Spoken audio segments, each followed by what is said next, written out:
the rule set for this is a little bit unique. And it's going to boil down to a few things. First, let's talk about the maps. All the games we're going to see tonight are going to be best of 3. The first one is going to be Solomon Islands in domination style. The second is going to be Two Brothers in domination style. And then the tiebreaker is Big Race on Epicenter, which, oh God, I feel bad for them if they're going to make it to the third game. Big Race on Epicenter is a nightmare. Things that are unique about this. It is 4v4 battleships, and they get there's 2 rules that are at play here.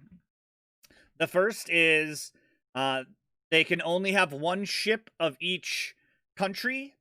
So you can't have, let's say, a Kremlin and a Vlad, and you have 31 points to spend. Each tier counts for a point. So a tier 1 battleship counts as 1 point towards their 31, and a tier 10 counts as 10 points. So technically, you could see them bring in a tier 1 battleship and 3 tier 10s for a total of 31 points.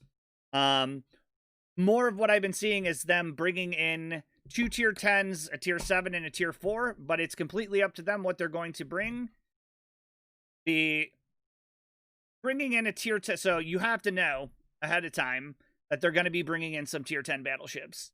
And if you bring in anything in the tier 8, you're basically you're accepting the fact that that ship is going to be overmatched and citadeled to hell by the tier 10s.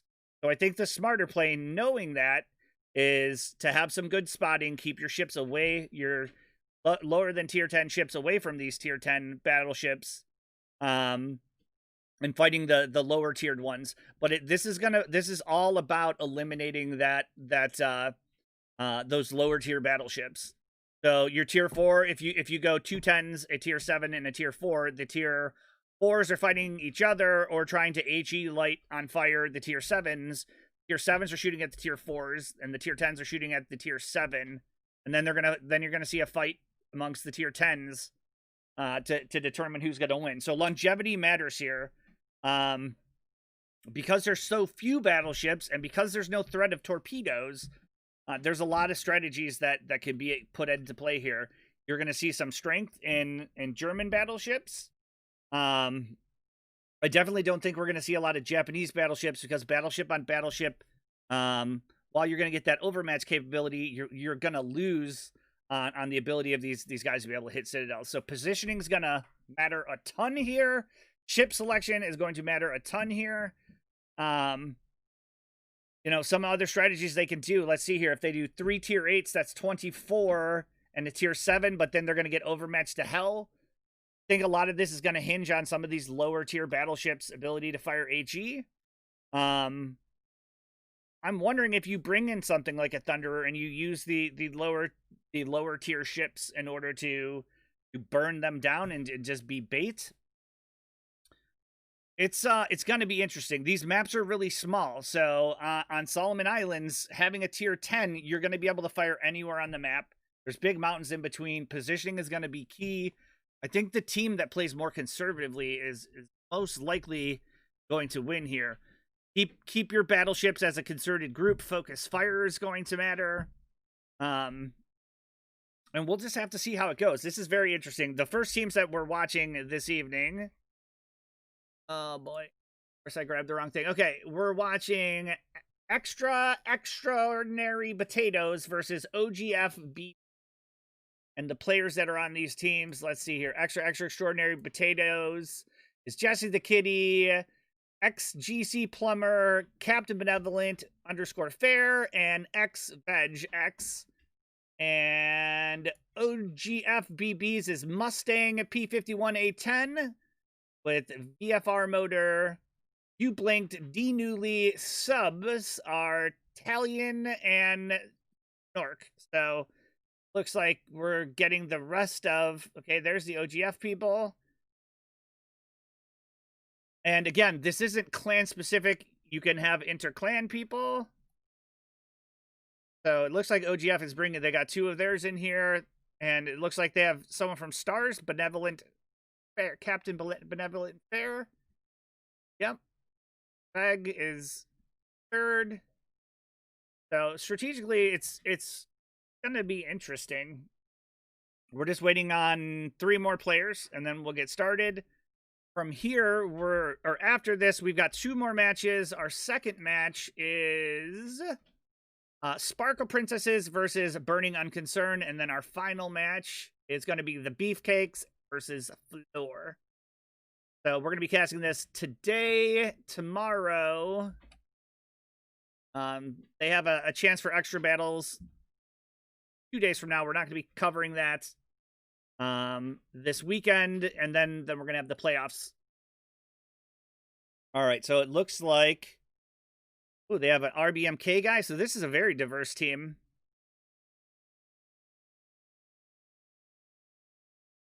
Yeah, extra extraordinary potatoes. They have a very, very interesting team here. Guy from RBMK, 2 guys from NAM, and a guy from Stars. This is going to be a very strong team. And OGF BB. Okay, I think it's OGF is the name of the clan. They just added BBs. So this is their battleship players. So I think we're going to see everyone from the clan here.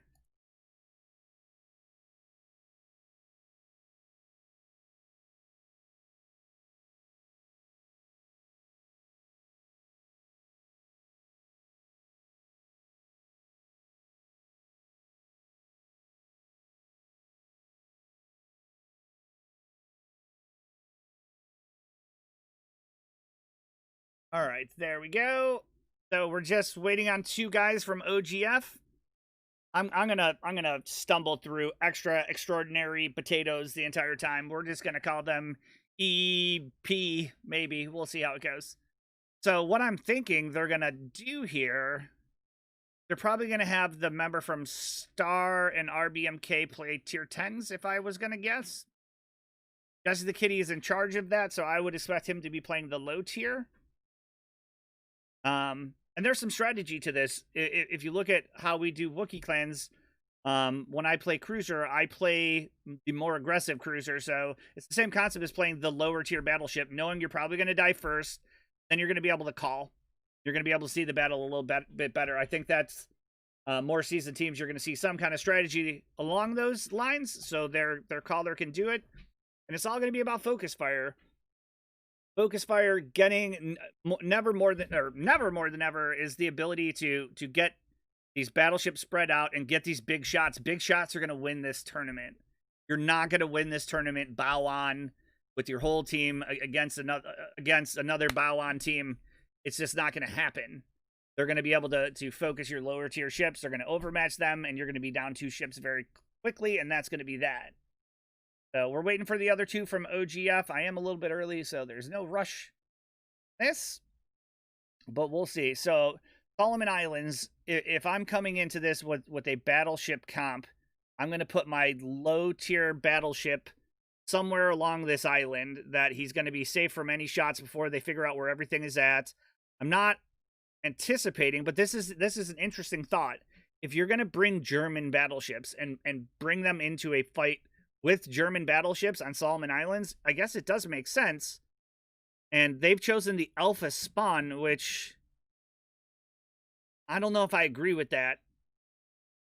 Alpha spawn, you only have one path into this middle. So if I'm bringing German battleships, I'm putting one on either side. I'm going to be able to pepper them, and I'm going to be able to escape. That's definitely an option. But if not, I think we're going to see the majority of the battles up here where the Alpha spawn or Alpha cap normally would be. Oh, it's interesting. I really like this. High tier ships on low tier maps. There's not a lot of place to hide. These are going to go quickly. So we'll see. If I had to predict, I don't know much about OGF, but I have a great deal of knowledge about RBMK and Star. I think they're going to be really tough to beat. So I'm going to give the edge right now to extra extraordinary potatoes. But we'll have to see how OGF does. Yeah, we're just waiting on 2 more. Man, the more I look at this, the more I think there's some great options here. And for the tier 7 battleship, if you can get it close enough, which I think you can on this map, maybe something like a Gneisenau makes sense to get a little torps in the mix.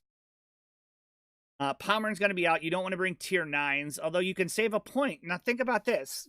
What if you brought in tier 9s? What if you brought in 2 Pomerans? That gives you 18 points. That gives you what left? 13? Is that right? 7 and a 6? Maybe 3 9s and a 4? 3 9s and a 4 would work. 3 Pomerans and a 4? I mean, there's options. This is what I really like about this tournament. All right. Looks like everyone's here. Turn my music off.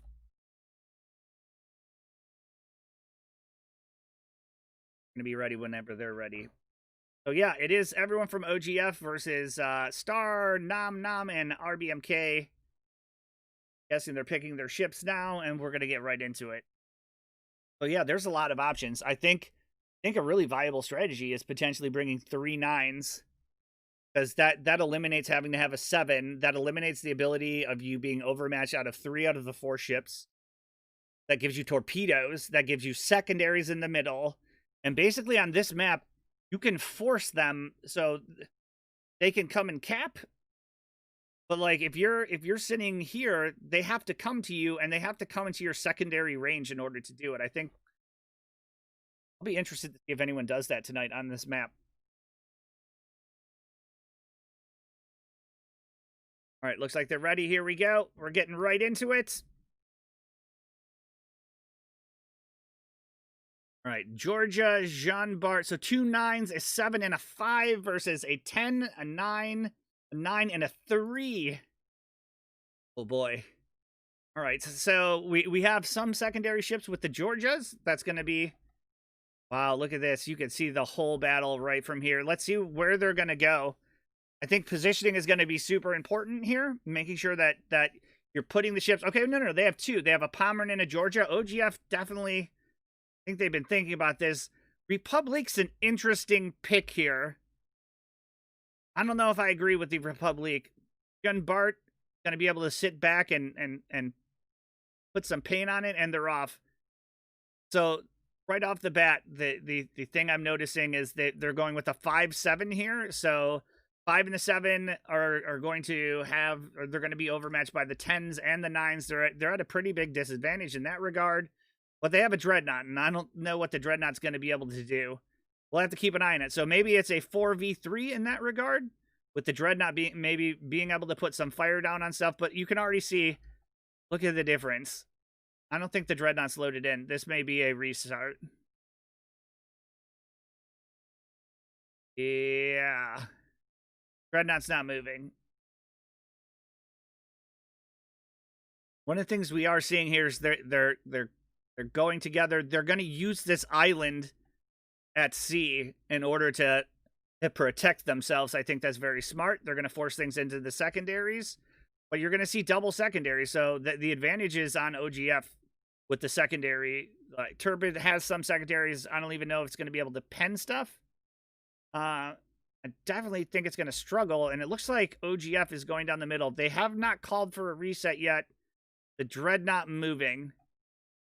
Dreadnought is still not moving. Oh, wait. Yeah, he is. There he is. He's in. All right, so it looks like OGF is going towards the center, and you have the people from Extra Extraordinary Potatoes that are looking to make a play towards C. So this is going to be interesting. The low-tier ships, the Turpits and the Julio, they're going to be the ones that are going to be exposed if they come down the center, and that could be really, really bad news for E. Dreadnought still miles away from the battle. I'm not sure if I agree with really low tier there, but we're seeing a lot of people do that. It looks like the Georgia is going to be able to swing around, and he may have the broadside of a lot of things. So they're slowing up here. They have both their secondary ships together.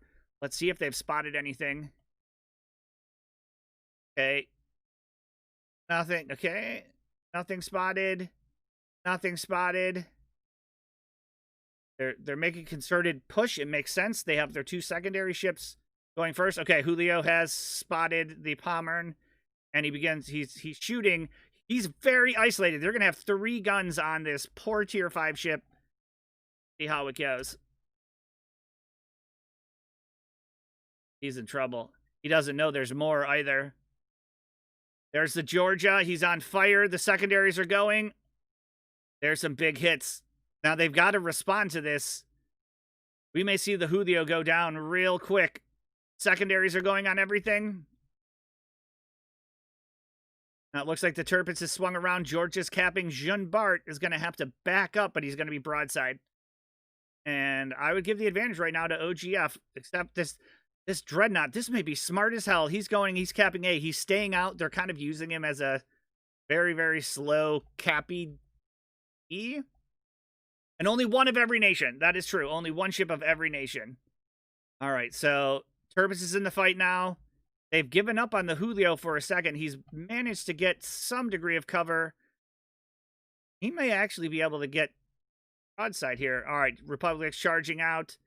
Georgia's been primarily out of this battle. We've got Turpitz, Torps in. I don't know if they're going to have range. It'll be huge if it hits the Republic. All right, Julio. Oh my God, the Julio just citadeled the Georgia. Wow, or really, really penned him. He's going to die here, but that was a hell of a contribution from a Tier 5 ship. Looks like the Georgia's hooking around the back. I don't think they've spotted him yet. Let's take a look. Yeah, no, they have no idea he's there. This Georgia has taken hella damage. And if the Julio charges and rams the Republic, you may get some value here. Will he make it? Will he make it? No. Okay, all right. The Pommern hits the Republic in the process of that. The Georgia's coming around the back. The Dreadnought, this is actually very, very smart of them. The Dreadnought is capping A, uncontested. So I think that's a really good use of your low-tier battleship. This Georgia's going to get torped by the Turpitz, and he's out. So it's 1-1. They're down a Tier 9 ship for a Tier 5 ship. All in all, not a bad trade. All right, now the Georgia's coming around the back. Let's see what the Republic does about it. This gonna put him in a hell of a situation, which is going to leave the Pommern against a Jean Bart all by himself. Republic's taking half damage. Managing his heal is going to be important, and just about now, they're going to see this Georgia. The Dreadnought's firing against the Georgia. Everything, yeah, that's going to be no good. What does that say? Undefined. They have an undefined ship. Interesting. Oh, yeah, Republic's in trouble. Georgia's charging down. Now, there may be a ram here, and I think a ram's the right play. Even... it's going to give the Pommern a chance if he rams here, because you got a full health Georgia. This Republic's in a ton of trouble. He's got to give his broad to something. He's going for the ram. Let's see. He's doing a backwards ram. I think he's going to miss. Oh, boy.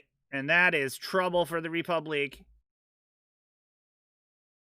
So the one thing that the red team has going for them is they have A capped. C's been capped by extraordinary potatoes.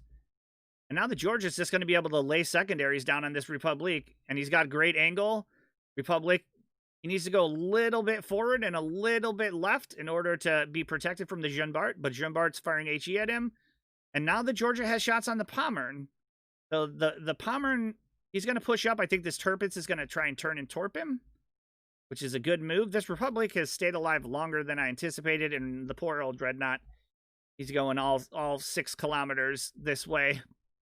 He'll get into the fight at the very end here.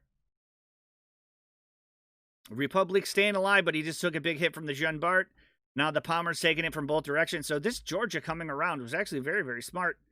He was able to do a ton of damage and separate the Republic from the Pommern. This Republic, he's trying, but okay, there go the corpse from the Pommern at the Georgia. I don't know if he's expecting those. That was a weird angle that he was able to get those off from.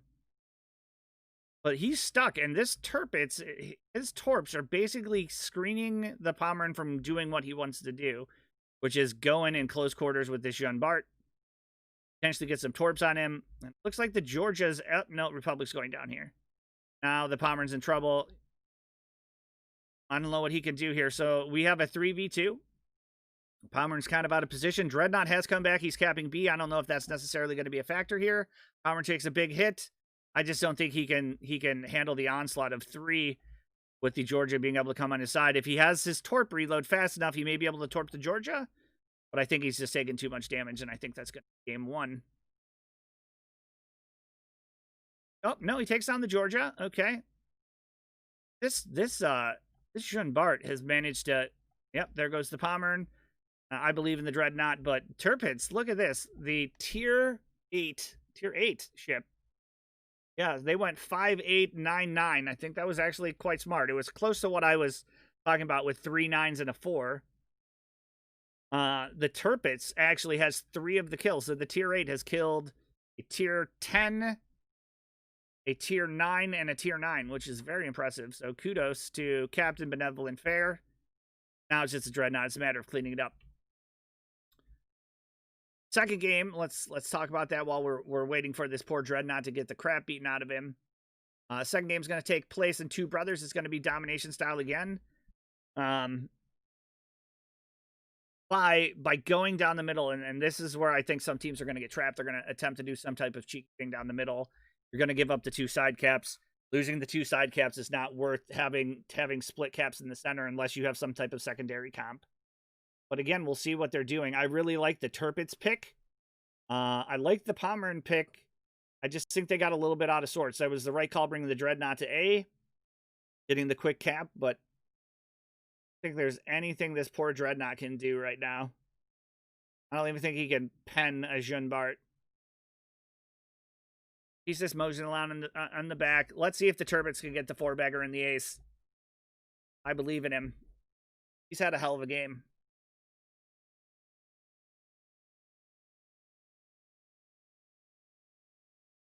Yeah, unless this Jean Bart has a speed boost going, which... Yeah, he does. Yeah, he may be able to get over there and kill him, but it's looking like the Tirpitz is going to get a chance for a 4-bagger here. 15 minutes, yeah, there's not going to win it on caps. So the Dreadnought knows the Jean Bart's in B now, or something's in B. He's just running for his life. I think the Tirpitz is going to be able to clean this up quite tidily. Excuse me, quite tidily. And I can't imagine being a tier 5. This is what asymmetric battles should have looked like. You have a little bit of everything. All right, Jean Bart. No, he's going straight. They don't know where he's at. Tirpitz is going to find him right here, and I think that's going to be the end of it. Will the Tirpitz torp him for the ace? Let's see what our Tirpitz sees. All right, he spotted him. He's licking his chops. Oh, yeah. Here's the secondaries. Look at that damage. 8K first salvo. These secondaries are just going to rip him to shreds. Going to hold his torps to make until he knows for sure he's going to be able to hit them. But he's angling for them. And you're going to see the Dreadnought turn left. That's the move that he's obviously going to make. And you're going to see the torps come out right after. Pro move. Here come the torps. Yep. There they are. And there he goes. Textbook. Very, very nice. Well done. Extra extraordinary potatoes with the first game. Tirpitz with an ace. Wow. Hats off to him. Tier 8 killing tier 10, 2 tier 9s, and a tier 3.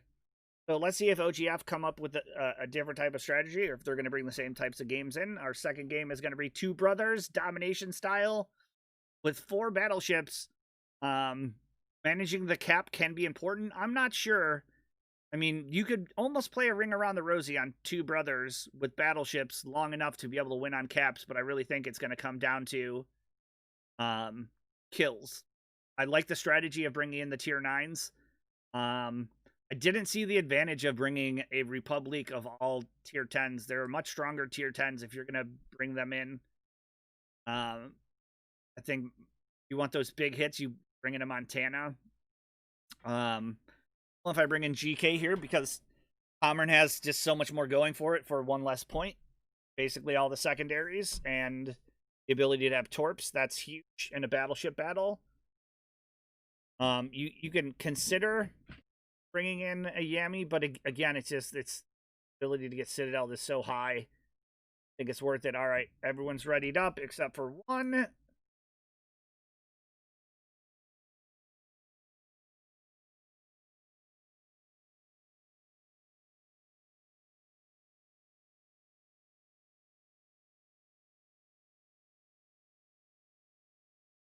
They're all readied up. All right, so here we go on Two Brothers domination style. Now, there is a bug here. Just warn everyone, it may happen. It may pop up.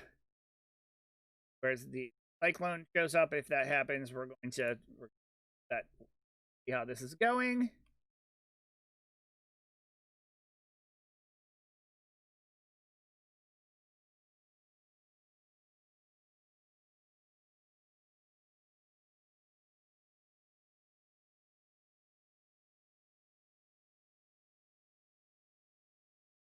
Doing a bit of a so on Two Brothers, the temptation of the middle is going to be strong.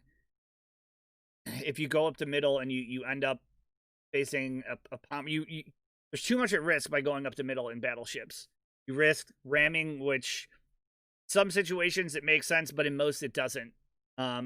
Risk getting into a very confined space with the secondary ship, or worse, a secondary ship with torpedoes, which you're screwed in that situation. So, you know, two bad case scenarios. The first is you end up getting rammed. The second is you end up just dying to torpedoes faster than you could die to anything else. We got a Mikasa. Okay, Republic, Kerfers, Georgia, and a Mikasa versus Ohio, Georgia, Tirpitz, and a Julio. So generally the same strategy we're seeing from extraordinary potatoes, with the difference of a... Oh, wait a minute. That math add up? 19 plus 8, 27. Wait a minute. They're off here. 19 plus 8 is 27 plus 5 is 32. Is anyone going to say anything? Then you have 2 10s, a 9, and a 2. Yep, okay, yep. They figured it out.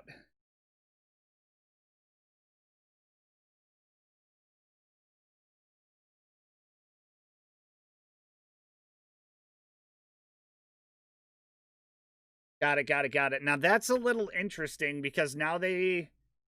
Okay, I think we had a disconnect.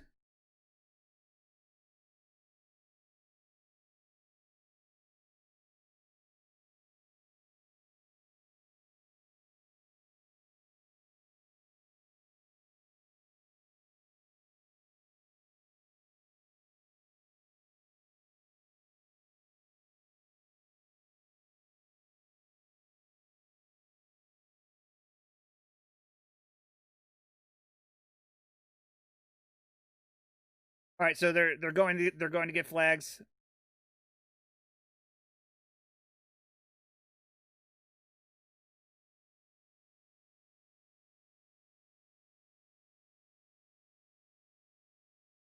Two American ships. Ooh, I didn't even pay attention to that part. So they're only allowed to have one ship from each country. I think it was just a little error. Potato wargaming scripts. Okay, so we have a generalized idea of what they're doing. So what OGF is doing is slightly different than what Extra Extraordinary Potatoes are doing. They brought in a Mikasa. A Mikasa is so slow, and its secondaries that you'll never get anywhere close. So they're basically giving up a ship, period, in order to have 3 stronger ships. And what you're seeing on Extra Extraordinary Potato side is they're giving up a fewer high tier ships in order to have a 5. To me, a 5 is more viable.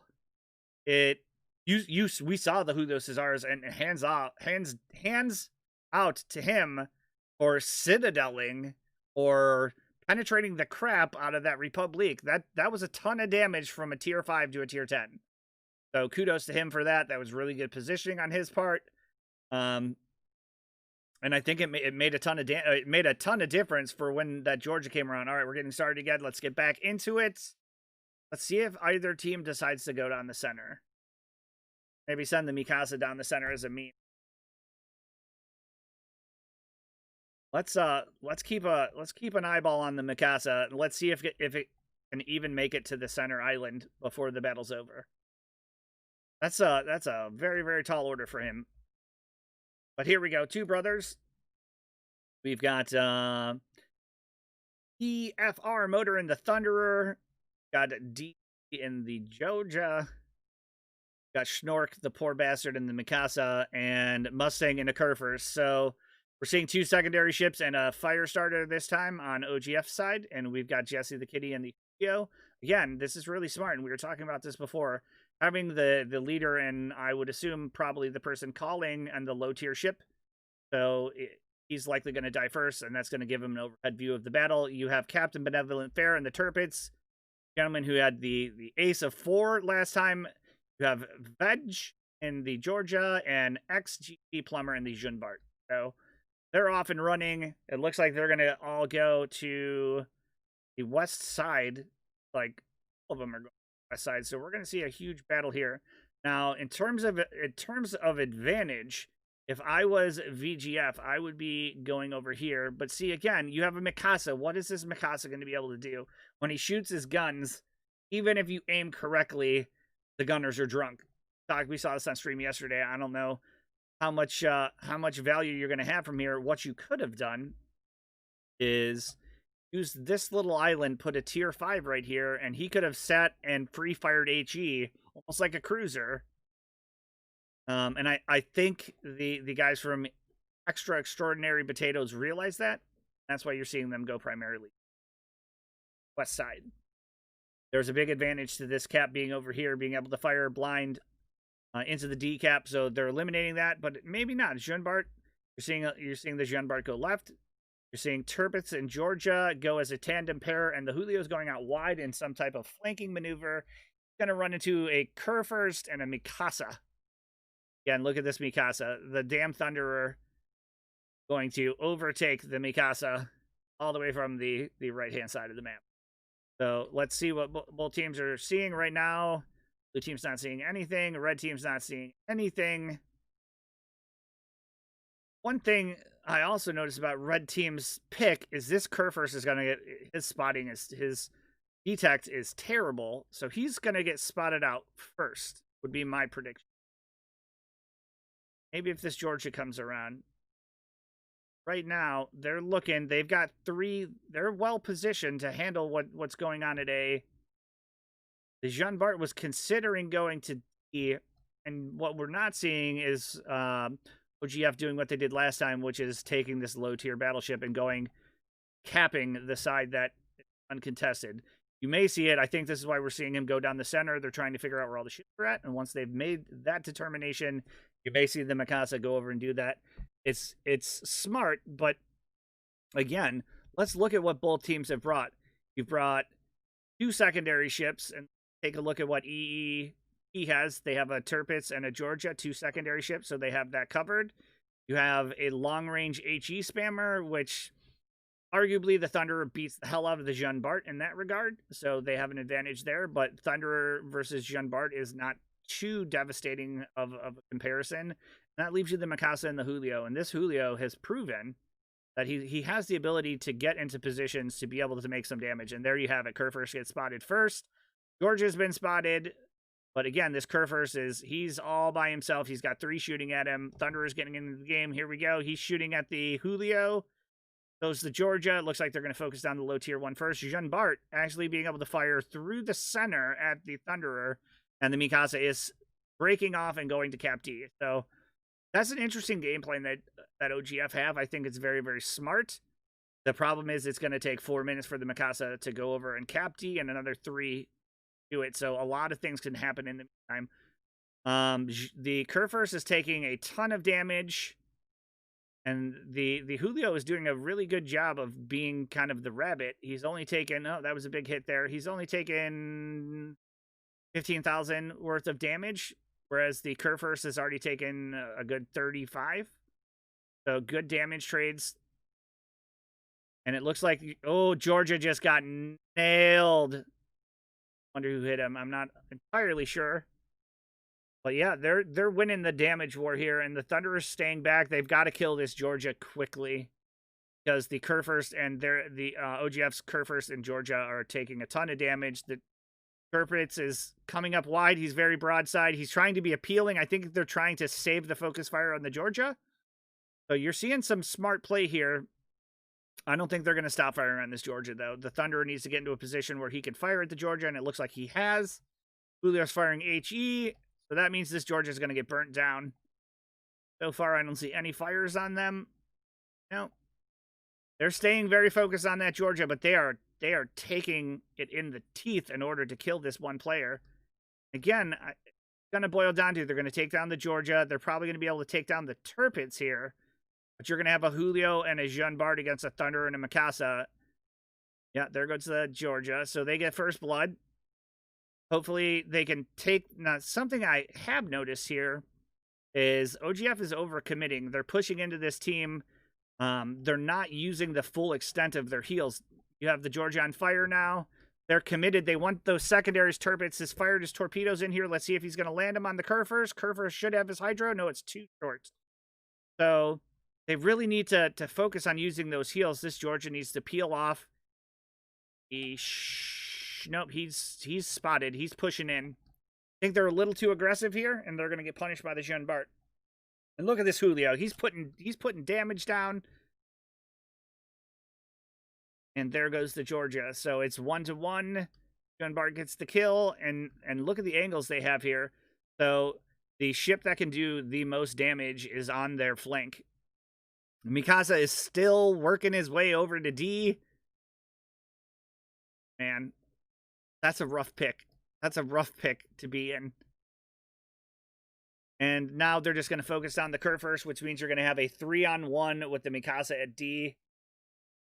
If I'm OGF, I'm going to go back. There's lots of games involved here. They're going to be able to play lots of teams. I'm going to look back at this one and I'm going to say, you know, they were able to put 4 guns on our 3. We were a little aggressive. They're not going to be able to get all their heals here. Getting those secondaries is great, but in all honesty, in an open water situation like this, those secondaries are going to do at best 30 to 40,000 damage. And that's not going to be enough to overcome 4 ships shooting. So having the ability to have those secondaries is great, but not when it comes at the exchange of 4 ships being able to fire at you. This Thunder is in a ton of trouble now. He can technically use his range to his advantage, kill off the Turpitz, kill off the Julio, and then it's basically a straight 1v1 versus the Jean Bart if he does his positioning correctly. I think he's going to be able to do something just like that. He's got to be able to stay back and kite. The Julio's slowly pushing up to get within range. What is Julio's? 13-3, so he's got a little bit to go. So Thunderer could use his range to his advantage, but only if these guys are spotted. And again, there's nothing there to spot them.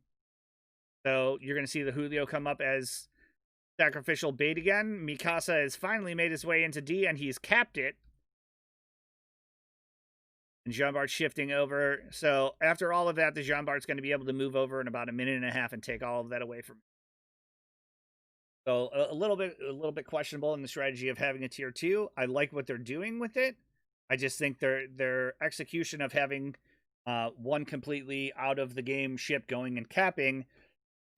Let's see what the advantage is. It is 6 minutes left in the game. It took him, so a 15-minute game, it took him 8 minutes to get there. The value of that is just too diminished.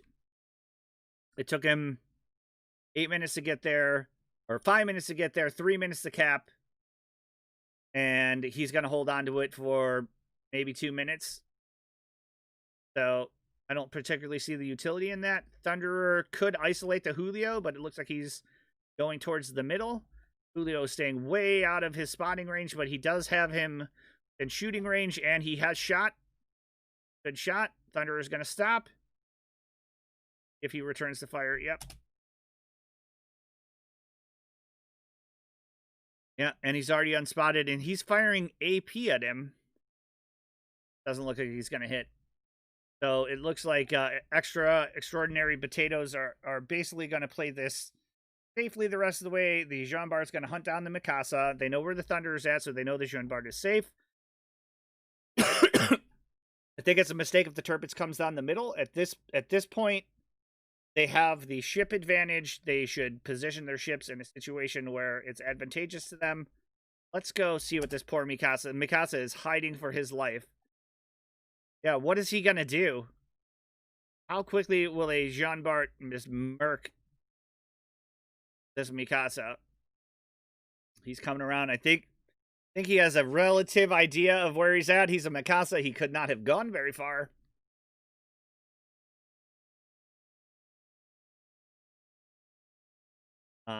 Even, yeah, the key here is distance. The only thing the Mikasa could really hope to do in this situation that the Jean Bart gets really close and he lights 2 fires. So Jean Bart has spotted him. Let's find out how quickly. It's 4:36. Let's find out how quickly a Jean Bart can kill a Mikasa. And he did manage to cap, so they have Julio's capping A. They have the advantage there. Is the Thunderer going to be able to use Mikasa's spotting to be able to... So they are using this island. Turpitz is coming down the middle, which may find a very broadside Thunderer. This actually work out very well for him. Nope. Okay, his spotter plane has been spotted, so he knows he's in the middle. Thunder is going to be able to be clear of that, and he's going to get shots at the Jean Bart. He's firing AP at the Jean Bart. Interesting. Not exactly the strength of the Thunderer, and the Thunderer's on fire. Guessing that's coming from the Julio from across the way. So, yeah, they've split up the map. They're going to be able to take C here. Best case scenario, Thunderer may be able to kill the Jean Bart. Mikasa managing to hold on to his HP pretty well. But he's in a ton of trouble, yeah. Just hiding and stalling, but again, the clock's ticking down. Extra extraordinary potatoes have a pretty big advantage on this. This Thunderer needs to really be lighting this Jean Bart on fire. And I think he's just now realized that he doesn't move forward here, he's going to get lit on fire by the Julio and the Turpitz coming in with his secondary. No, he's actually shooting at the Julio. Sitting broadside to him, taking a big 10k chunk out of him, 20k out of him. Right, this is interesting. I think his escape plan is to go forward, but I don't know if he has the ability to turn without going half speed here. So he may end up getting killed by the Turpitz corpse. Be my prediction. This Turpitz is coming full bore at him. Mikasa still managing to stay alive against the Jean Bart, but time. Yep, okay. Big hit from the Julio. This Julio putting some damage. Let this be a lesson to people who are lower tier in a battle. You can do damage on these higher tier ships. You have a tier 5 that is putting down some hurt. Tier 10 ship. Here comes the Turpitz. So the Thunderer was able to... Yep. He had to do it at half speed, but he did it in time. That's going to put him right into the crosshairs of the Jean Bart. The Mikasa has gone down. Turpitz, I think, is going to be able to clean this up. Nice hit right there.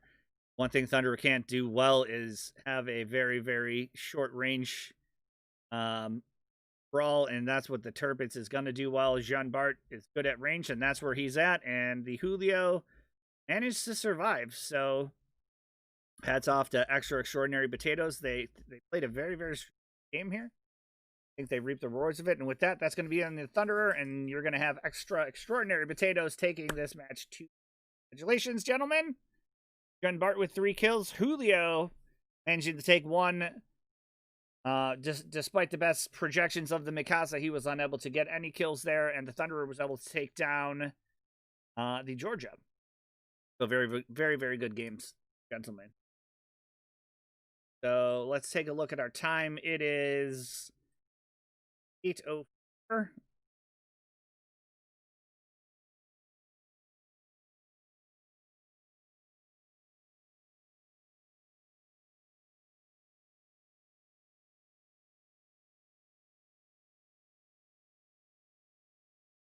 No, I think that's it. I think that's it. I don't think they played the 3rd match. I think it's just best of 3. Check my rule.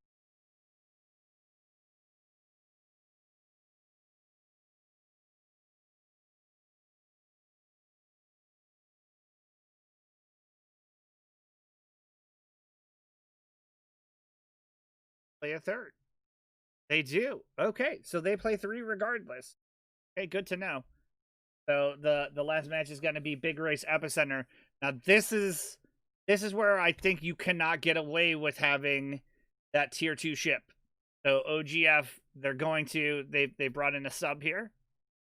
Bogarath is in. The tier 2 is just going to get shredded. Epicenter is going to put everything in the middle. Now secondary ships make a little bit more sense here. Turpitz makes a ton of sense here. There are some areas back behind Torpedo Alley where you can stay fairly safe. These 2 islands provide a great amount of cover for your tier 5, tier 6, tier 7 ships. What I want to see here is just not charging down the middle. OGF, they've gotten a pretty good taste of the type of strategy that you're going to be seeing from Extra Extraordinary Potatoes. At this point in time, you know you're going against most likely a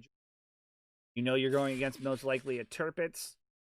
You know you're going against a Julio. I think that comp makes sense here too. Let's see if they change it. So at that point in time, I think you try and match their tiers, and in doing so, you try and match their ships, and then it just becomes a focus fire. So you're down 2. You know what they're going to bring in. You don't want to hinder yourself by bringing in a tier 2. Bring in a 5.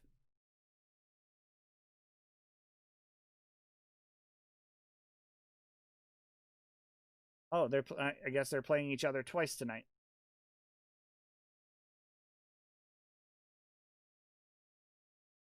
Waiting for one. He's putting flags on.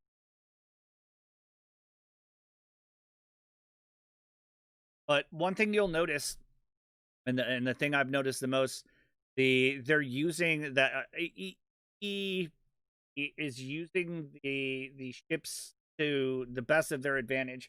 What's the Turpitz good at? The Turpitz is good at secondaries. It's good at closing in on ships. But if you notice, they're not pushing in with it. If you pushed in with that Turpitz early on, you're going to die. Pushing in and getting that one set of torps off is not going to help. We've watched this Turpitz in 2 matches now get off multiple sets of torps and multiple ships. You're getting a lot of value out of that pick. The Julio is firing HE. You're getting a lot of value off of that. He fired AP the one time he had a full broadside Republic, and it worked. But the rest of the time, he's using that tier 5 ship, and he's actually getting damage with it. He's actually getting kills with it. So kudos to Jesse the Kitty on that. That's really hard to do. But he's making that work. And I think having 4 sets of guns is way better than 3 sets of more powerful guns.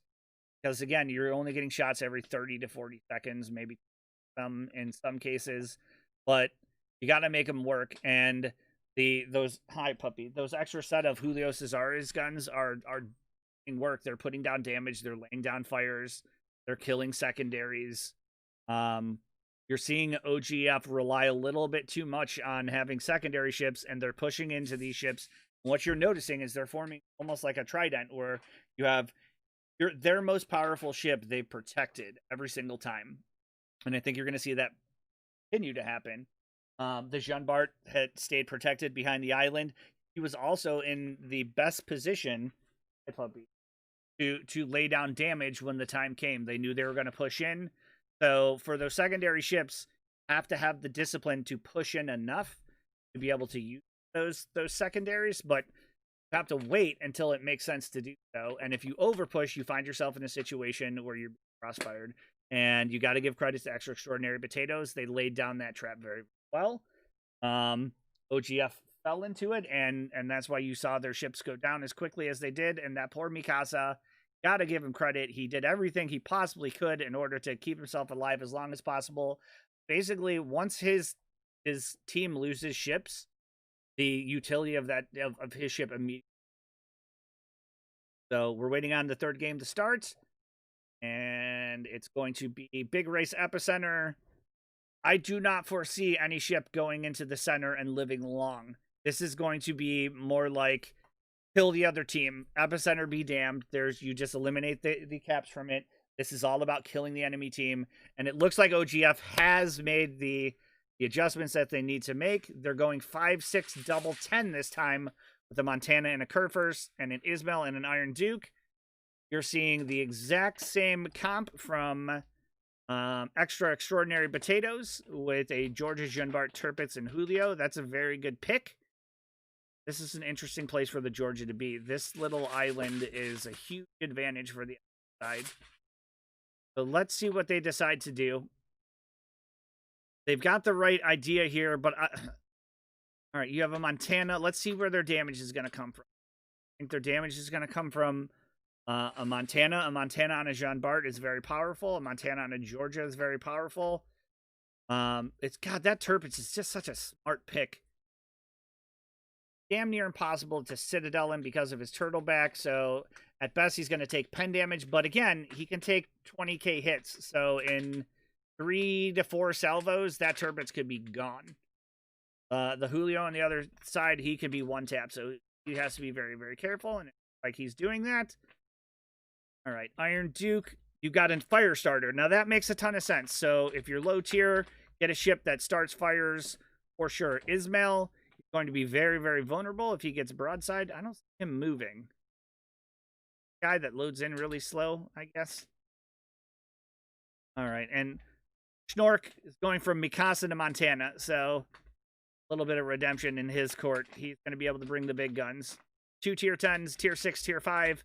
Got a fire starter. Got, oh, and there's some kind of reset. Okay. On 10, 10, 31, that one made sense. I'm not sure what we saw here. So, Iron Duke. Her first. Not sure what the issue. Guessing it was that guy didn't load it. I just wows keep making things hard when they do not by forcing inexperienced players to play over their ability. I know I was not ready for the tier 10 clan battles. Also, in my first month was given 2 tier 9s and 2 tier 8s. Most I have to work up in reg ships is tier 6. What's up, Sai? Crazy Loca?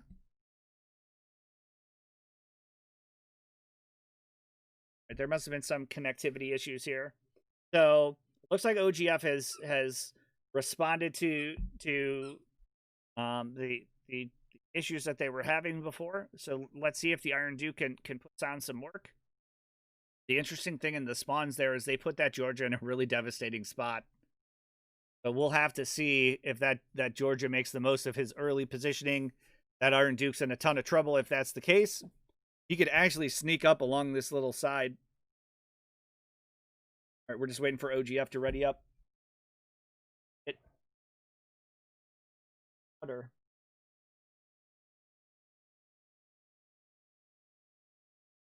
Ready.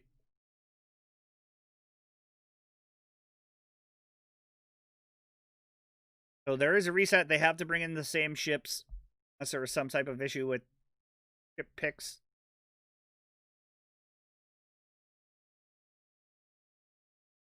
Be an issue with it. And again, not used to this rule set. Waiting on Bogarath. Ready. I think we're gonna get right back in.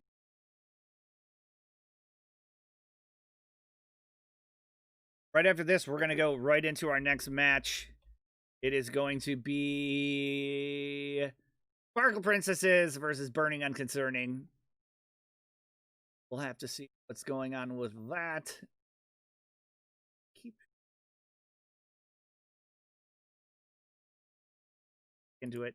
Same ships, same everything. Everything's the same. We know we're good. Let's get it on.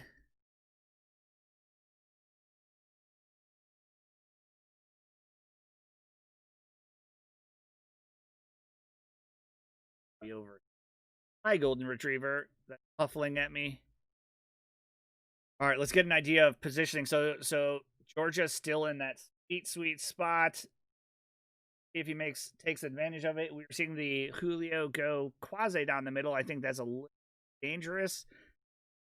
Like, loaded in. Yep, Montana's going. Yep. Smells going. Curvers is in, and they are really spread apart. There's our Iron Duke. Okay, perfect. Everyone's moving on extra extraordinary potatoes side. So it looks like they're going to bring the Julio down to this island. They're going to bring the Jean Bart over here, most likely. With the concentrated power. So the thing I'm liking about OGF's setup, they got to be careful to not bring that Montana across the center here. He will be super focused down. But again, they're bringing in this Kerr first. And got to question the Kerr first for one reason and one reason alone. Let's show you why. He's going to get spotted first. They're going to know exactly where he's at, especially on this map. They're going to spot him shortly. The only reason why I don't think Julio has sight lines on.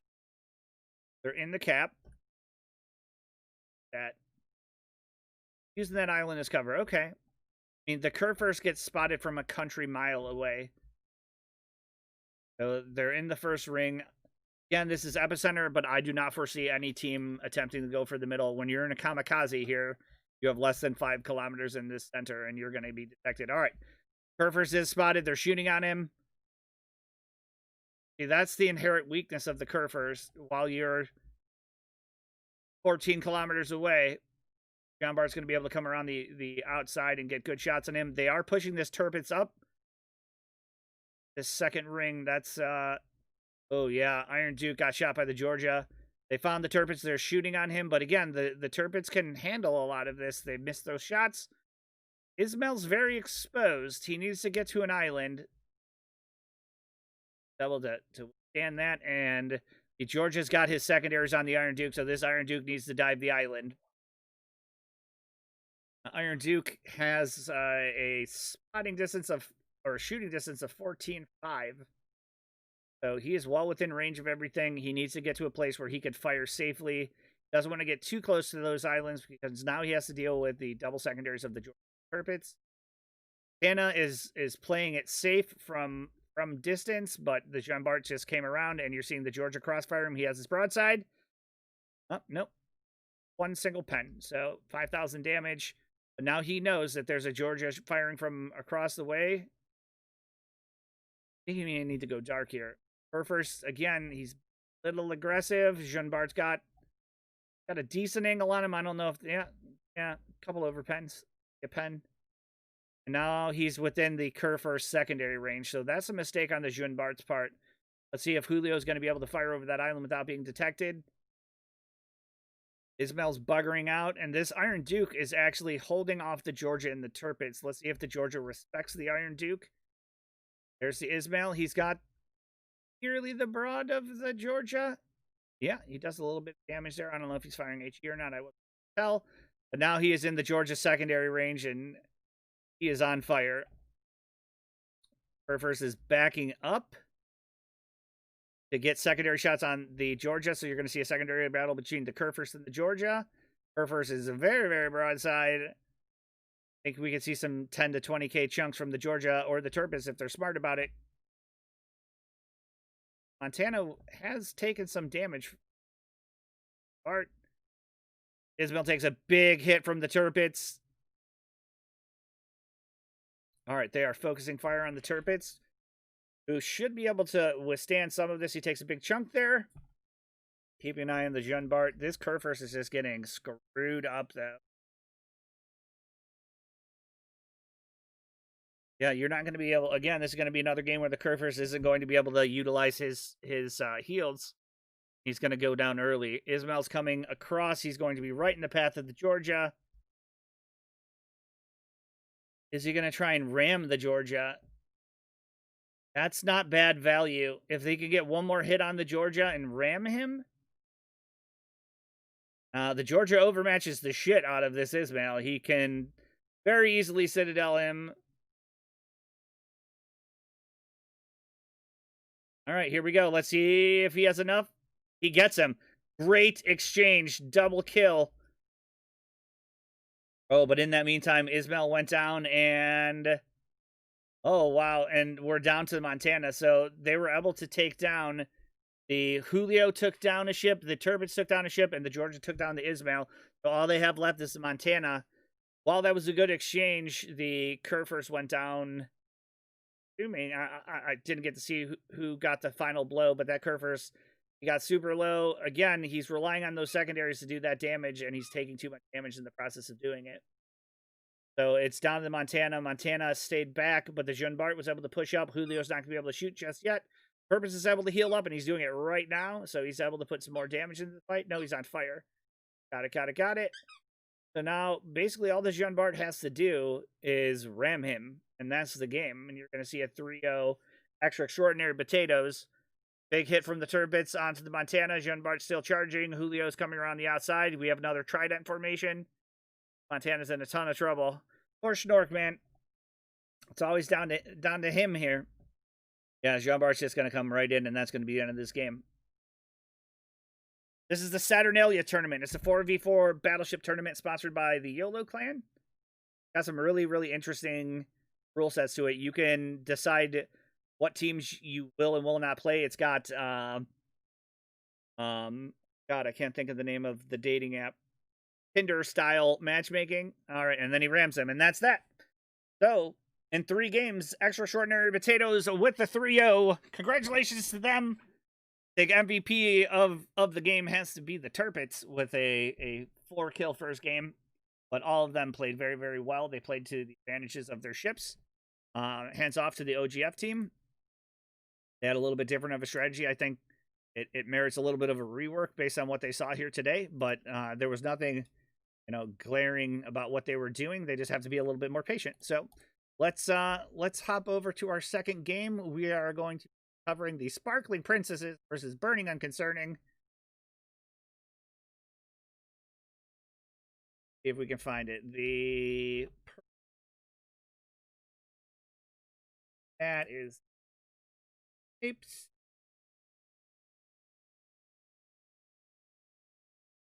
Co-op battle.